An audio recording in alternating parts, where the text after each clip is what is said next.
திருவள்ளுவரின் வழியில் வாழ்ந்து வாழ்வின் உன்னத நிலையினை அடைய திருக்குறளோடு நாம் என்னும் இந்த நிகழ்விலே இணைந்திருக்கின்ற உங்கள் அனைவருக்கும் முதற்கண் வணக்கம்.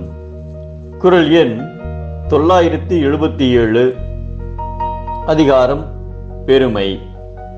இது ராமகிருஷ்ண பரமஹம்சர் தன் சீடர்களுக்கு கூறிய கதை. ஒரு சாலையின் ஓரத்தில் இருந்த ஒரு குழியில் ஒரு தவளை வசித்து வந்தது. அந்த குழிக்கு பக்கத்தில் ஒரு வெள்ளி நாணயம் பிரகாசமாக ஜொலித்துக் கொண்டிருந்தது. அது அந்த தவளையின் கண்களுக்கு தென்பட்டது.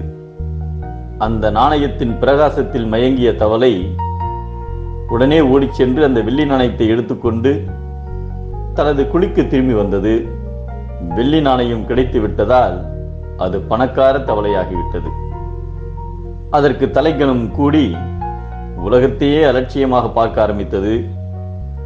ஆணவத்துடன் மற்ற தவளைகளை அதிகாரம் செய்ய ஆரம்பித்தது. ஒரு நாள் அவ்வழியாக வந்த யானை ஒன்று தவளை வசித்து வந்த குழியின் மீது காலை வைத்து நடந்து சென்றது.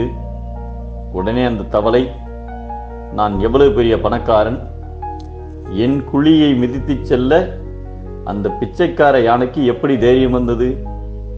பணக்காரர்களிடம் எப்படி நடந்து கொள்ள வேண்டும் என்று அந்த யானைக்கு பாடம் புகட்டுகிறேன் என்று கோபமாக தவளை வெளியே வந்து யானையை நோக்கி ஓடிச் சென்றது. யானையை பார்த்து தன் பலம் முழுவதையும் உபயோகித்து நிறைய நேரம் திட்டியது. அதற்கு பிறகும் கோபம் தணியாத தவளை தன் கால்களை தூக்கி பலமாக யானையை பலமுறை உதைத்தது. பணத்தின் கௌரவத்தையும் தன்னுடைய மதிப்பையும் பறைசாற்றிவிட்ட பெருமையுடன் தவளை மீண்டும் தன் குழிக்கு சென்று அந்த வெள்ளி நாணயத்திற்கு அருகில் படுத்துக் கொண்டது. ஆனால் யானை தவளையின் கத்தலையும் கோபத்தையும் சிறிது கூட உணராமல் நின்று கொண்டிருந்தது. தவளையை போன்று சிலர் தன்னிடம் சிறிதளவு செல்வம் சேர்ந்தவுடன் உலகமே தனக்கு அடிபணிய வேண்டும் என்று கருதுகின்றனர். அவர்கள் நினைத்தது நடக்காவிட்டால் தவளையை போன்று பலமாக கத்திவிட்டு தன் பெருமையை நிலைநாட்டிவிட்ட மனதிருப்தியுடன் வீட்டிற்கு சென்று விடுகின்றனர். ஆனால் உலகம் பணம் படைத்தவரின் கட்டளையை செவி கொடுத்து கேட்பதில்லை. குணம் நிறைந்தவரின் பேச்சையே மதிக்கின்றது.